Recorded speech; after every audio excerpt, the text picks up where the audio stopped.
Okay, so we're going to go to part 2 of completing our PTA. What I want to do now is just jump into Matrix. We're going to do a screen share. Okay, so now we are going to go to our cart. So if you remember, we did our comp work. We looked at comparable sales, things that are active, and we put things on our cart. So when we go on this top here, we're going to go to My Matrix. So we're going to go down to My Carts.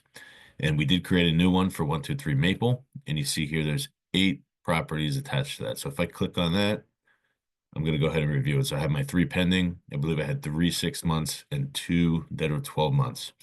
So this is all the information that I am going to use to input into the PTA. So we're going to do a new share, and we are going to go to the PTA. All right, so we should see the PTA here. And remember, we have these tabs. So the first tab, by default, it's going to say property and comps. Second tab, your market view. So it's got some information. It's going to provide some information here as well. And the customer deliverables. So this is the actual thing that you're going to save as a PDF, maybe email it, print it out, and share it with your customer. So let's go back to the first tab. We're going to put in the address, 123 Maple Street, Farmingdale, New York. We're going to put today's date and prepared by, and you can put your name there. Now, you're also going to want to find the number of active houses in the zip code, like we spoke about. Average days on market, 43. Under contract. And this is all information you're getting from Matrix. And it's going to automatically calculate that the market absorption rate is 1.2 months. All right, so we're going to input our comps now. No rhyme or reason, but I always put the under contract in first. I'm going to scroll down to the bottom of the listing, and you're going to get the information needed. So you're going to put the list date, when the house was actually listed, the original list price, and when it went under contract. Now, homes that went under contract, we don't know the sale date, so we're not going to put that, obviously. And we're going to go to the next.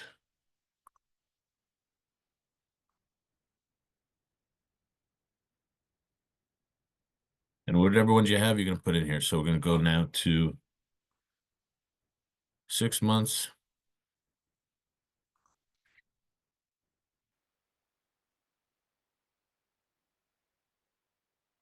Okay, so I just finished inputting all those comps. I have 2 that are 12 months, 2 that are 6 months, and 2 that are under contract.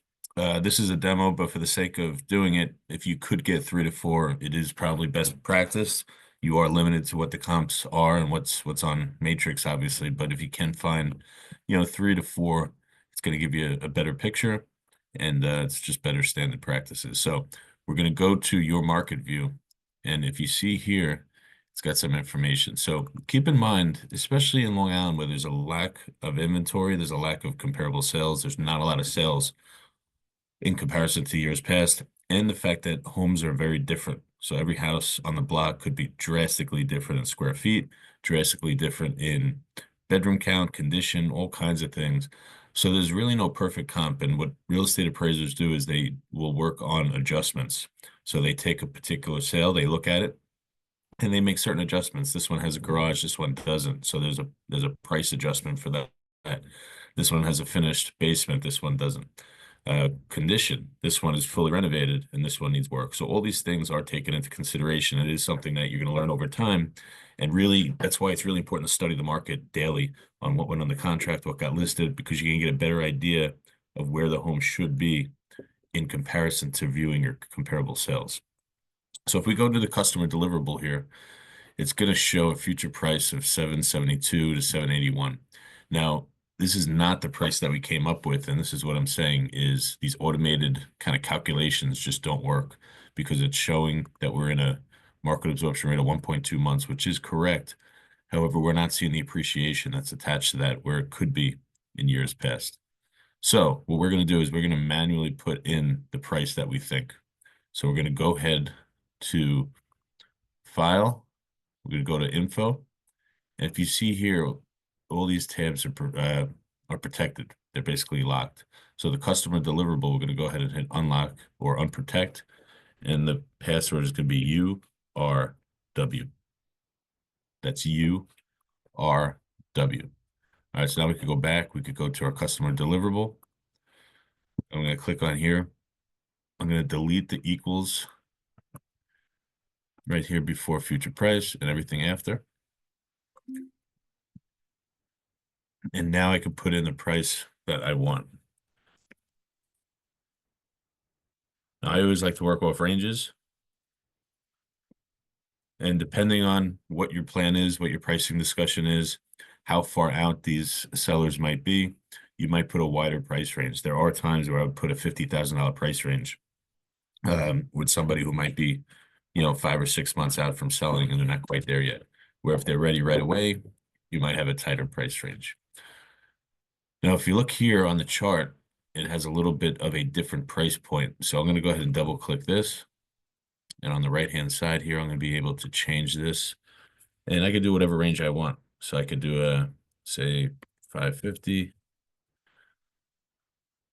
to $1 million. And if you look here, it looks like the pricing is increasing. So what I want to do here, if I wanted this to flatten out, because right now we are seeing a little bit of a prices that are flat, I'm going to go ahead and go back. If you see this is unprotected, so we're going to go ahead and unprotect this. We're going to go to info, URW. Now we're going to go back to this page. What I want to do here is I want to make this 2.5 months. Now let's go back to the customer deliverable. If you see here, we have a little bit of a flatter appreciation. Now, one thing you could also do is you could increase the spread.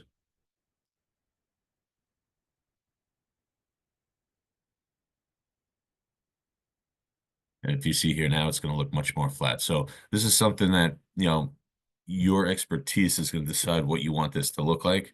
But right now we are seeing home prices that remain relatively flat.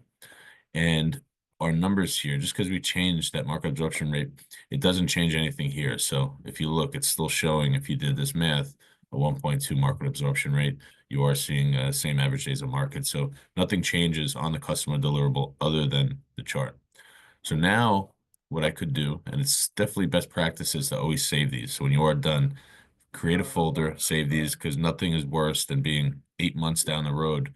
The seller calls you and says, hey, we're ready to list. What price should we be at? And now you have to do this all over again, and you don't remember what you told them. So definitely save this. And if I am emailing it to somebody, I'm going to go ahead and save it as a PDF. And we're going to see how the finished product looks right here. PTA 23 Main Street. Let's go ahead and check this out. All right, so let's see the finished product here of the PTA. And here it is. It's super clean. It's got details. It's got a conversation here. So this is kind of how you're going to present it. Hey, Mr. and Mrs. Seller, I completed the price trend analysis, and you could go over how many active listings, which is basically their competition, how many homes went under contract over the last 30 days, and the average days on market.